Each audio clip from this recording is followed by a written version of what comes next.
Samuel 15, 22 through 23. And Samuel said to Saul, "Has the Lord great delight in burnt offerings and sacrifices, as in obeying the voice of the Lord? Behold, it is better to obey, is better than sacrifice, and to listen than the fat of rams. For rebellion is as the sin of divination, and presumption is as iniquity and idolatry.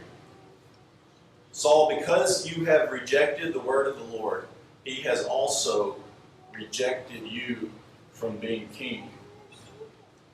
Some pretty harsh words from Samuel there to King Saul, especially if you've been here the last several weeks and you've been following along in the story. Last week we just talked about these great and wonderful things that God has done with Saul, and now in our passage, which is at the end of our story this morning, we see a crashing end to King Saul's story, or at least the beginning of the end for King Saul. It reminds me a lot of the way I play pool. A moment of vulnerability here and transparency. I'm not that good of a pool player. I'm not that good at basketball either. In fact, I'm horrible at basketball.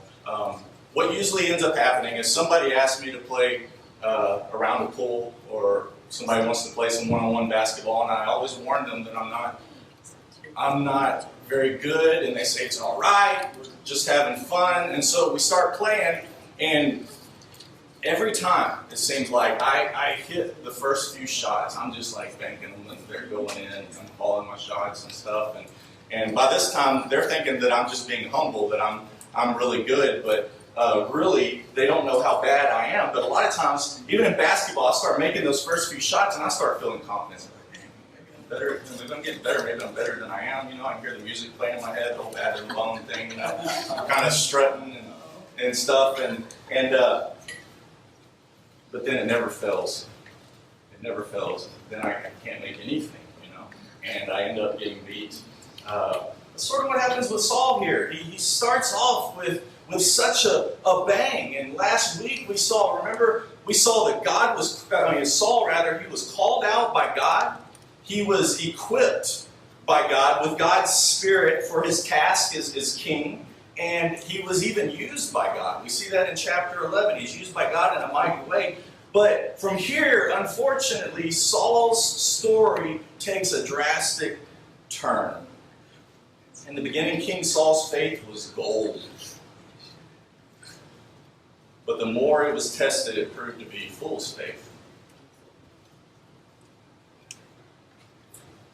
Chapter 11, we find Israel, they're being oppressed by their enemies, in particular the Ammonites. This king of Ammon, he was one bad dude. He tortured the Israelites. He liked to play games with them. He said, "I'd make a deal with you. You know, everything will be cool if you just let me gouge your eyes out."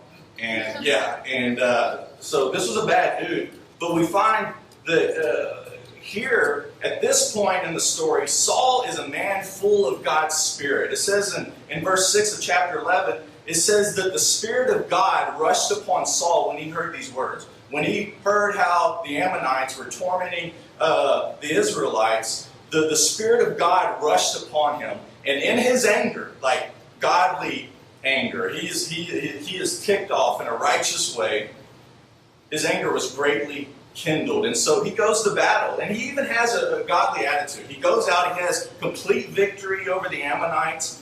And you see, before the battle, after Saul was named king, there were some men in Israel who didn't want to follow Saul. They didn't trust Saul. And so after the victory, some of these Israelites are coming out. They're like, "Hey, where are these men at now, huh? Let's bring them out. Let's have them executed, these men who don't want to follow Saul." And Saul's like, no. It's a very godly attitude. He shows mercy to these men. And he even gives God the glory for their victory.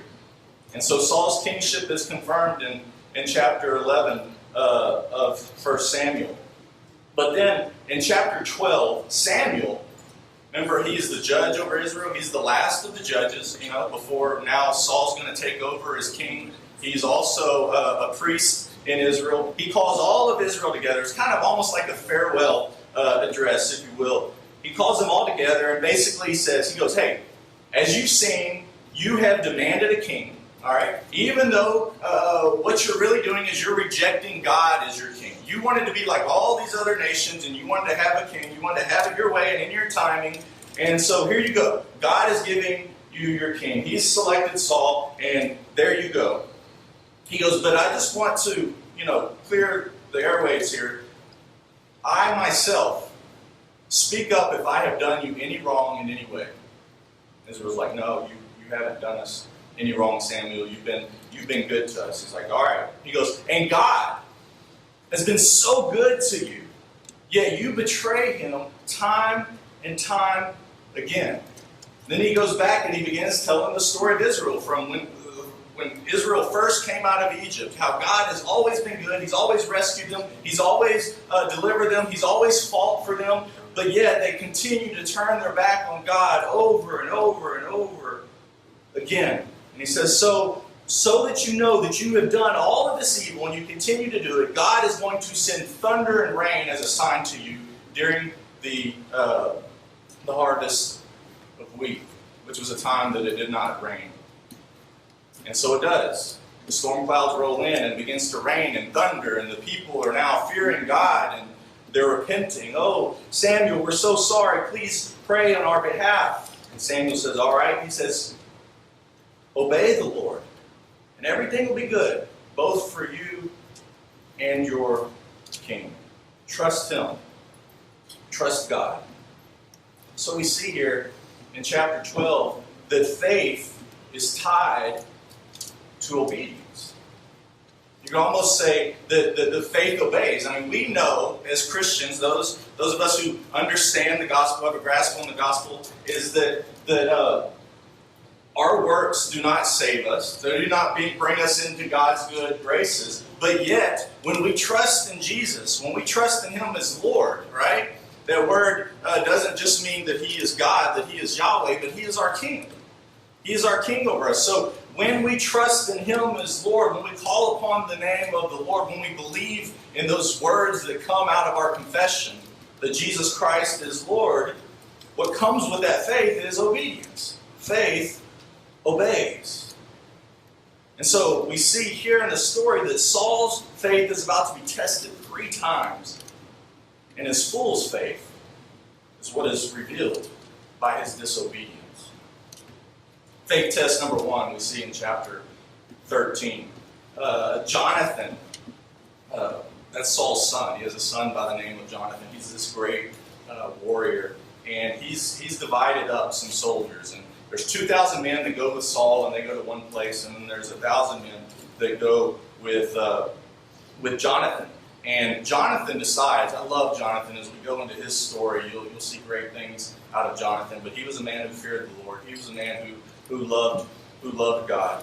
And he and his army, they go out and they defeat one of the garrisons of the Philistines. The garrison, if you don't know, it's where it was a camp where all the soldiers, the Philistines had control of a lot of Israel, So they would set up, sort of like we send our troops over to different countries to make sure everything's cool, that there's no disorder. Well, that's what the Philistines were doing in Israel. They had a garrison there, a few of them, as a matter of fact. So Jonathan, he's encamped by one of these garrisons, and he decides to go out and to attack them. And that's what he does. And he defeats them in battle, him and his army, but it just wakes a sleeping giant. It irritates the beehive. The Philistines are mad. And so they come out in hordes. The Bible says it's like the sand on the seashore. There's so many soldiers that are coming out, and now the Hebrews, they're afraid, and a lot of them are fleeing, and some of them are hiding out in caves from this Philistine army.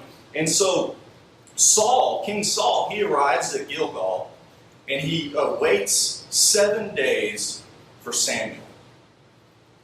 Now, you got to go back to chapter 10 in verse 8. Before Saul was anointed king by Samuel, Samuel had made all these prophecies. He had made all these predictions, these things that were going to happen to him. Well, he says after this, in verse 8, chapter 10, verse 8, he says, "Then you're going to go down before me to Gilgal. And behold, I am coming down to you to offer burnt offerings and to sacrifice peace offerings. 7 days you shall wait until I come to you and show you what you are to do." So here's that time in the future. Saul finds himself at Gilgal, and he's waiting there for 7 days for Samuel. Well, Samuel doesn't show up right away. Those 7 days pass, and he doesn't show up right away. And so anxiety has already started to build in Saul's camp. And these soldiers, they're getting afraid. They know that the Philistine army is coming, and they're starting to go home. They're starting to disperse. They're starting to leave. The people are scattering. And so Saul decides to take matters into his own hands, and he decides to make these sacrifices himself. And that is a huge mistake. Samuel arrives on the scene. He's like, "What? What are you doing?"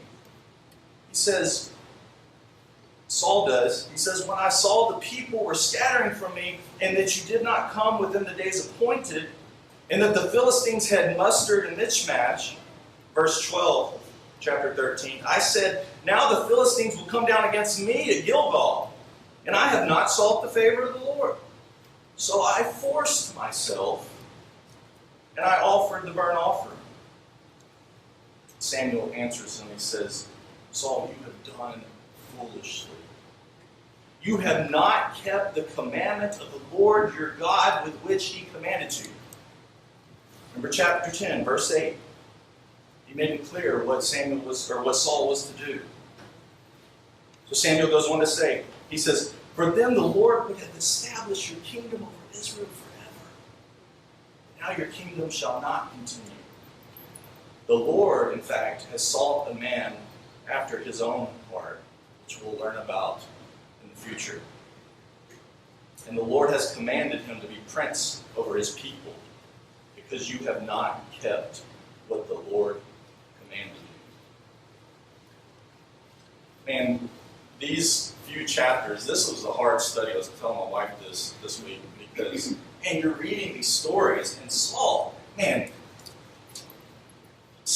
is the one character in the Bible. It's just so hard to understand. What is Saul thinking sometimes?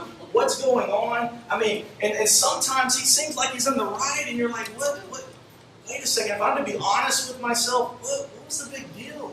Why is Saul getting in so much trouble for this? I mean, he looks like his heart is in the right place. The things that he's saying, it seems like all is good. Why is he getting in trouble here? It reminds me of a story in my own life.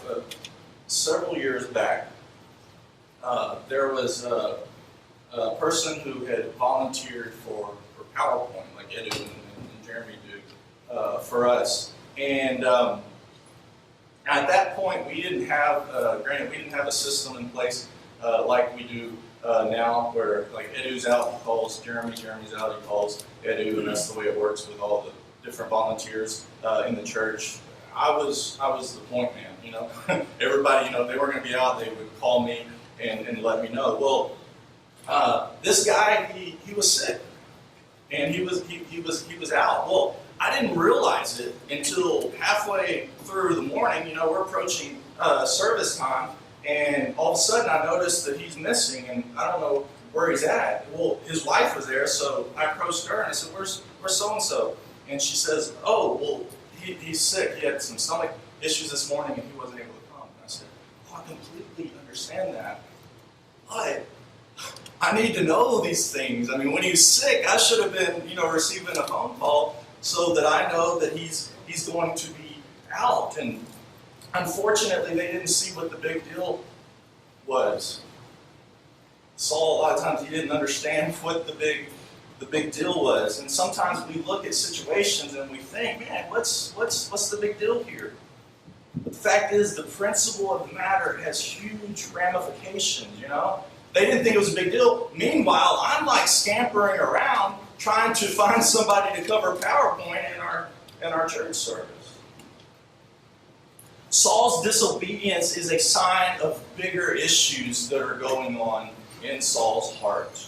And they have huge ramifications if they're not dealt with. James 3:1. James says that not many of you should become teachers. For you know that we who teach will be judged with greater strictness. Saul is the king of Israel. This isn't just any ordinary man. I mean, there's a higher standard for Saul. But dare I say, as Christians, unless we think that we're off the hook, as Christians, I would argue that we have the highest calling in the world. The amazing thing is, man, we've been set free. We're saved by the grace of God through faith, and Jesus has done all of those things through Him, and He wants us to walk in joy and peace and be fulfilled in Him. But we have a high calling. And in Luke 12:48, Jesus says, "For everyone who has been given much, much will be demanded. And from the one who has been entrusted with much, much more will be asked." Obedience matters. Obedience matters. Faith test number 2. So Jonathan, his son, there's another garrison of the Philistines. This is a man. He's like, Lord's behind us. Let's go and do this. And so he has his armor bearer there with him, and he says, "Hey man, let's go out. Let's go take out this Philistine garrison." But he doesn't tell his dad, and it's probably because he knows his dad, and he knows some of those issues that are going on in his dad. So he doesn't tell his dad, but he tells his armor bearer. He says, "We'll do this. We're going to go and we're going to stand before the Philistine garrison, and we're going to show ourselves. And if they say to us when they see us, if they say, 'Wait right there, we'll come to you,' we'll know that that's a sign from God not to attack. And so we won't do anything. But if they say, 'Come on up,' we will know then that the Lord has given them into our hands." And so that's what they do. They stand before the garrison, and they yell down the Philistine soldiers, "Come on up!" So they go up, they attack them, and Jonathan kills about 20 men, the Bible says. Saul finds out about it. He's ready to go, but he's like, first, hey, let's call for the Ark of the Covenant. So he's doing the right thing. Remember, the Ark of the Covenant is the presence of God. That's where the priests would go and seek God's will. So he calls up the Ark. So he's going to seek God and make sure that what they're doing is the right thing. But when the battle begins to grow, again, that anxiety begins to build within Saul. That battle, the Philistines begin to press in, and Saul's like, "Oh, never mind. Let's." So he kind of puts away the priest and puts away the ark, and then he too follows after Jonathan into battle. And later on, the people are weary, the soldiers are weary, and Israel's just flat worn out. But they're worn out because Saul, here's where his second test comes in. Saul had uttered an oath. Saul says in chapter 14, verse 24, he says, "Cursed be the man who eats food until it is evening, and I am avenged on my enemies."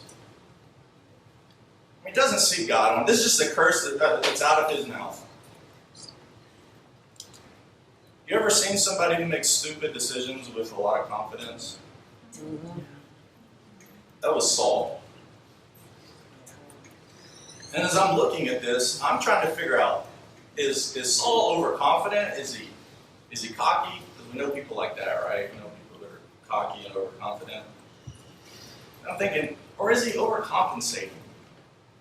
Is Saul overcompensating here? You see, overconfidence, that comes from the pride of knowing it all. You've already got it all together. You know everything. And so you're walking in that. And what it does is it causes closed-mindedness. It causes you to be closed-minded, and it causes you to be deaf to other people's ideas. And the real danger is when you become deaf to God and what He has to say. That's overconfidence. It leaves us vulnerable to make bad decisions that end up hurting other people.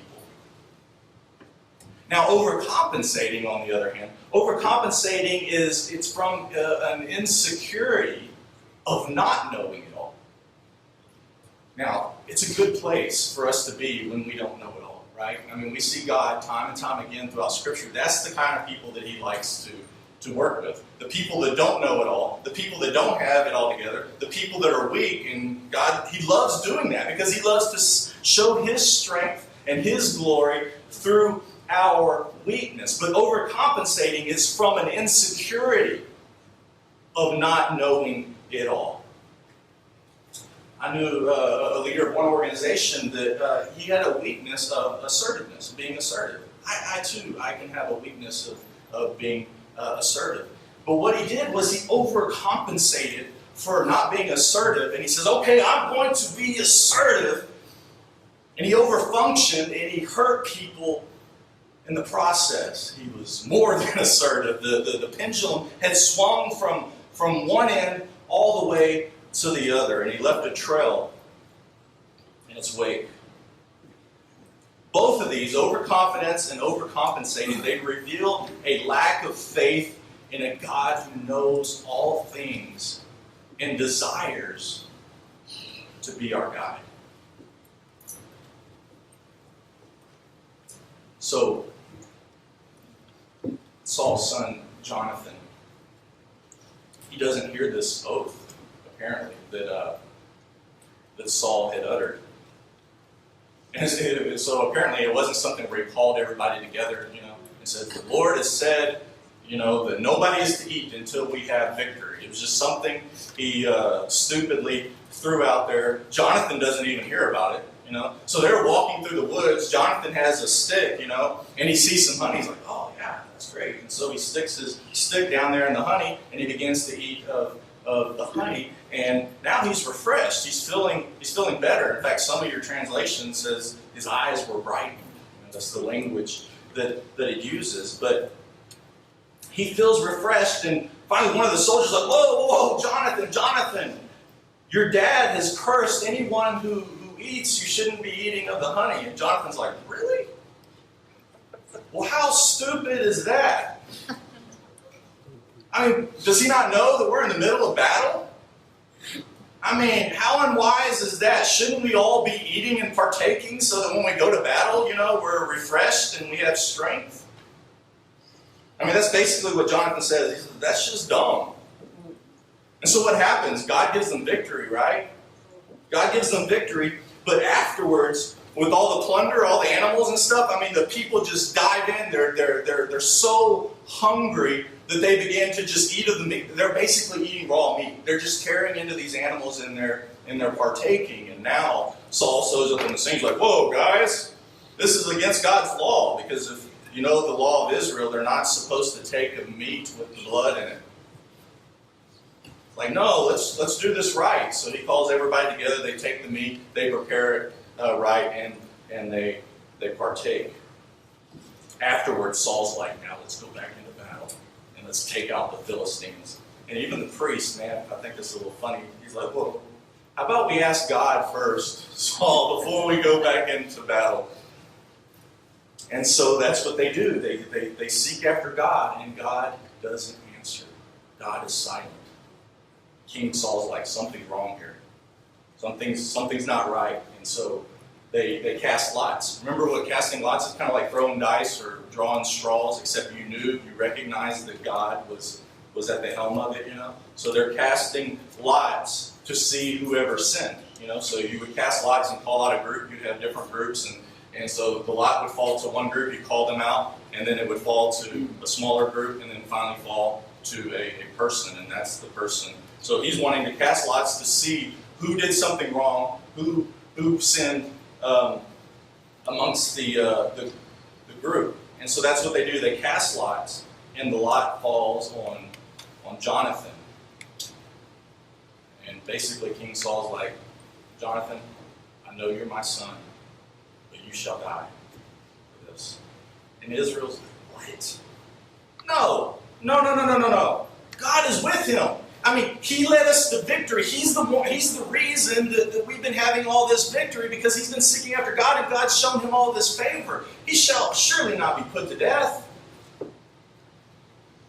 Pretty brave of Israel, but they stand up to King Saul, and he doesn't end up putting his son to death. Faith test number 3, we jump into chapter 15, and Samuel says to Saul, God has spoken to Samuel, and then now Samuel is turning to Saul, and he says to him, what I want you to do is I want you to go up to the Amalekites, and I want you to obliterate them, because I'm judging them for their sins. I want you to obliterate them and not leave any plunder. Take out all the sheep and goats and cattle and everything. Don't leave anything. And so Saul, he goes out. He's victorious in battle. He destroys everyone, but he spares the king. And he keeps the cattle and the sheep. And so the Lord says to Samuel, I'm sorry that I made Saul king.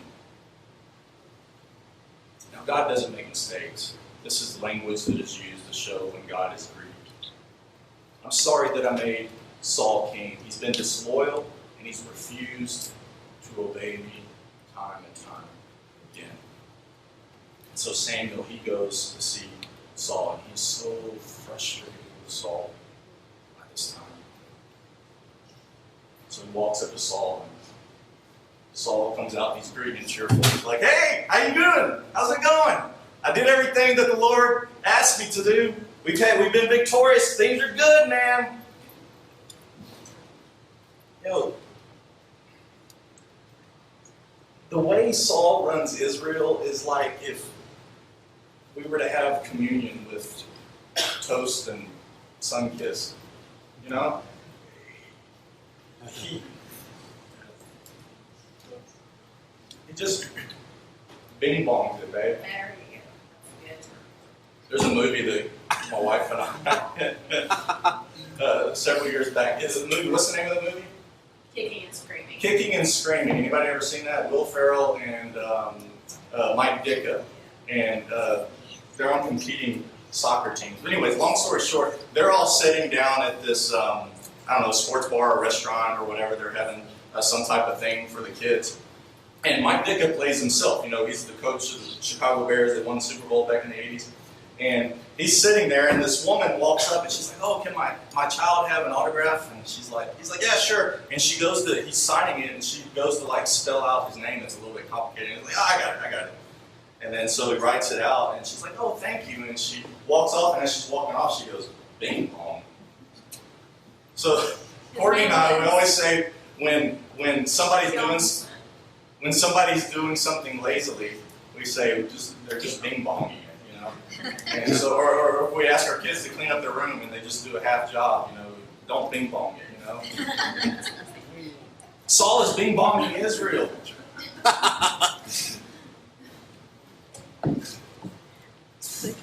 It's like, hey, I got it, I did it, man, I did it, I took him out. Things are good, yeah, high five, Samuel. And Samuel's like, really? What's that out here in the background? Bah.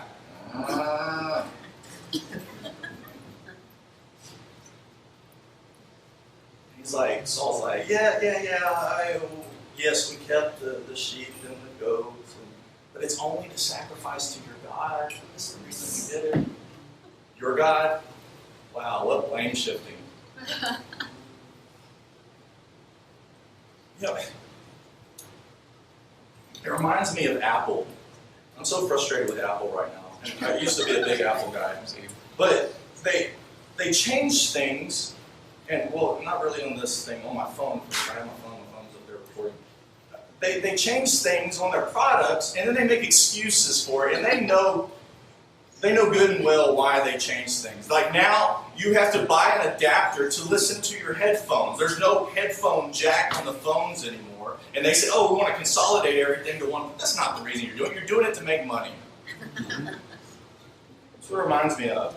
It reminds me of this woman I know. She's telling me a story of they were building a home, and the construction manager, he would shift from, every meeting they would have, first he would lie to them. right? And then he would apologize. And then he would argue with them, you know?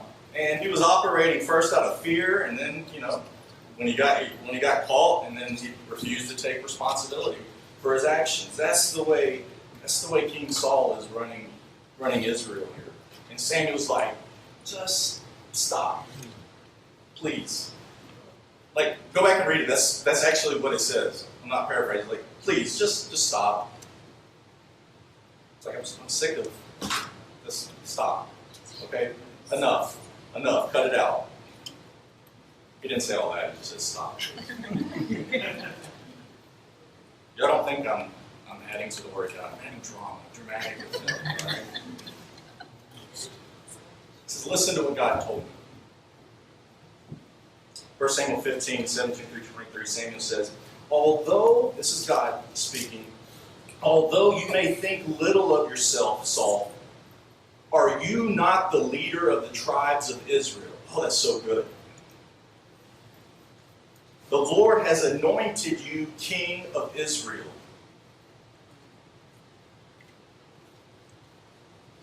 Get that?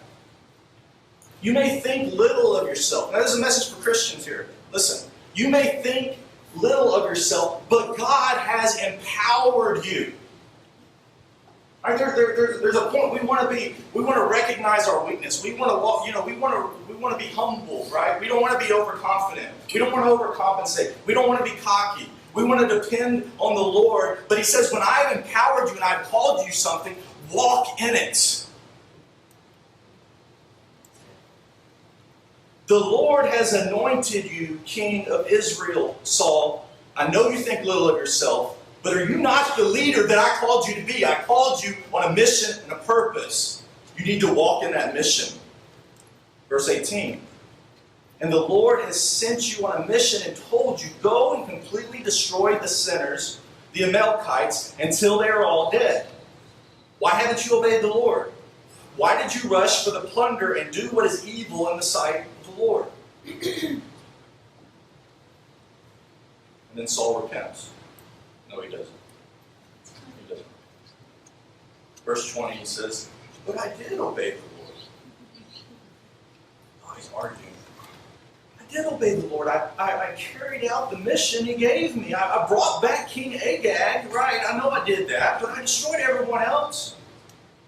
And then my troops, they brought in the best of the sheep, goats, and the cattle. And God sometimes he would call Israel to do this very thing. Brought the goats and the cattle and the plunder to sacrifice to the Lord your God in Gilgal. It says that to Samuel. Samuel says, what is more pleasing to the Lord, Saul? Your burnt offerings and sacrifices, or your obedience to his voice? And he says, listen. You can't bing bong it. Obedience is better than sacrifice, and submission is better than offering the fat of rams.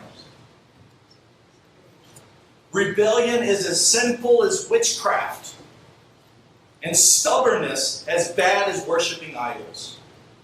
So because you rejected the commandment of the Lord, he has rejected you as king. See how it's all culminated here? And Saul tries to make it right, but Samuel is just fed up. I think Samuel's kind of in his flesh here. He's just angry right now. I don't think this is necessarily God, right? I think it's Samuel. Because he's just, God uses it, as you'll see, but he tries to make it right. Hey, pray to the Lord for me, and Samuel's like, no, I've had enough. It's done. It's done. And he goes to walk away in anger. And Saul grabs his coat and it tears. Now here's where God interacts with it. Samuel turns around and says, so shall the kingdom be torn from you. It's prophetic. Saul begs at least for Samuel to come with him so that he can save face, because Saul is still insecure and worried about what other people think of him. So Samuel obliges and goes with Saul so that he can look good in front of Israel. Saul's faith was gold in the beginning. He was trusting in God. God was with him. But the more that faith was tested, it fool's faith. I don't know. It's a big debate, and really I have no idea. As I said, these passages are frustrating sometimes. I don't know, and there's still more to be said about Saul's story as King David enters the picture. I don't know if Saul was saved or not. The Bible doesn't say. He has a very tragic ending. I don't know. I can't read his heart. I don't know what was there. Man, don't you want to be in a place where people aren't having to guess?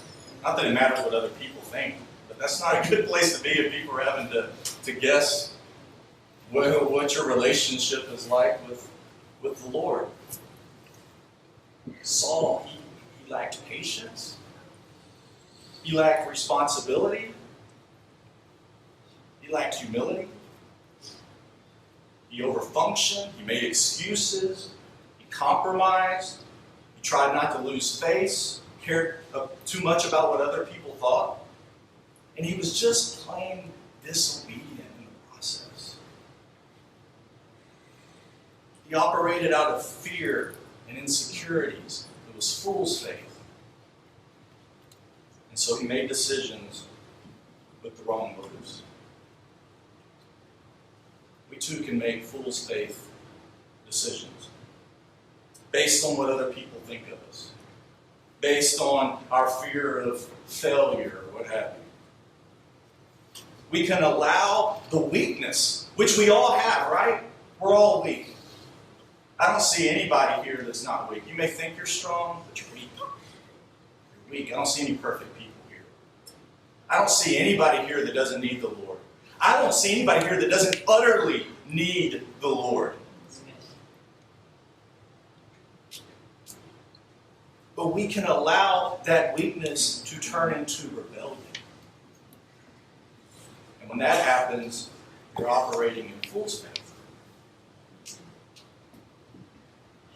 see, Saul, he was called by God. You too are called by God. I told you all this before. If you're sitting in this room, you're definitely called by God. Because God appointed it that you would be here to hear the gospel. Christian or not Christian. You're being called out of exile. God wants you to join in the Exodus. He wants to set you free. You have been called just like King Saul. In a different way. He was king over Israel. But you too are called by God. Saul was weak. Saul was weak. Remember, where was he when he was appointed king of Israel? He was hiding in the baggage. He was hiding in the luggage. And everybody that gathered, they had brought their stuff, and he was in the middle of it. Because he was weak, and he realized that. He's like, who, me? I'm from the smallest tribe in Israel. Not me. He was weak. So are we. That's good to acknowledge that you're weak. But are you willing to allow God to work in your weakness? There's a difference between weakness and rebellion. Sometimes the church has treated weakness as rebellion. It's been very dangerous. It's been very hurtful. There's been no grace, no gospel.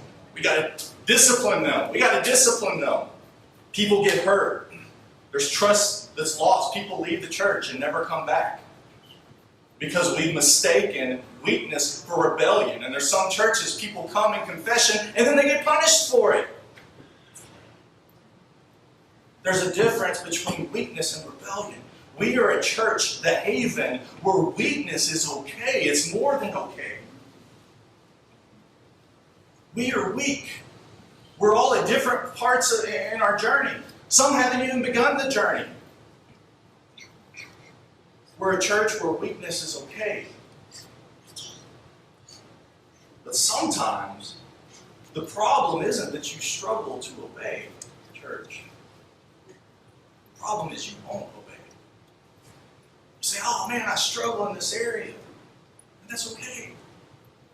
But sometimes we say, well, I struggle in this area, but you're not doing a thing about it. You're not looking to turn from that. And what you're calling a weakness is actually rebellion. You've decided, like Saul, to take things into your own hand. God never, ever calls you to take things in your own hands. That's fool's faith. Worship team, come on up.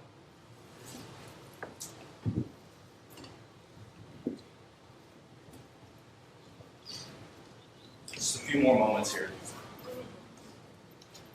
So how can our faith be gold and not fraudulent faith? It's simple. It's simple. Simple church. Cling to Jesus. Cling to Jesus by allowing your failures to be weakness and not rebellion. You see, Jesus, he can work with weakness. That's what he wants us to come to him in our weakness. Jesus can work with weakness, but he cannot work with rebellion. And that's not saying he can't do all things, he just won't work with rebellion. Rebellion is operating in fool's faith. It's not real. Weakness, though, is garnering our strength from God. It acknowledges and takes responsibility. It gets present to the impact that we have on the sins that we've committed. It gets present the way we've hurt others, the way we've hurt ourselves, and the way we've hurt God. And it sincerely confesses our sin, and it receives God's forgiveness that was accomplished through the cross. And then it re-gives its word in dependence on God to obedience. That's cool. One more thing I want to share with you. It's through the devotional that my family likes to read, that I share with you guys sometimes on Facebook. Jesus Calling. It says, fearful and anxious thoughts melt away in the light of my presence. When you turn away from me, you are vulnerable to the darkness that is always at work in the world. So don't be surprised by how easily you sin when you forget to cling to my hand. In the world, dependency is seen as immaturity. But in my kingdom, dependence on me is a prime measure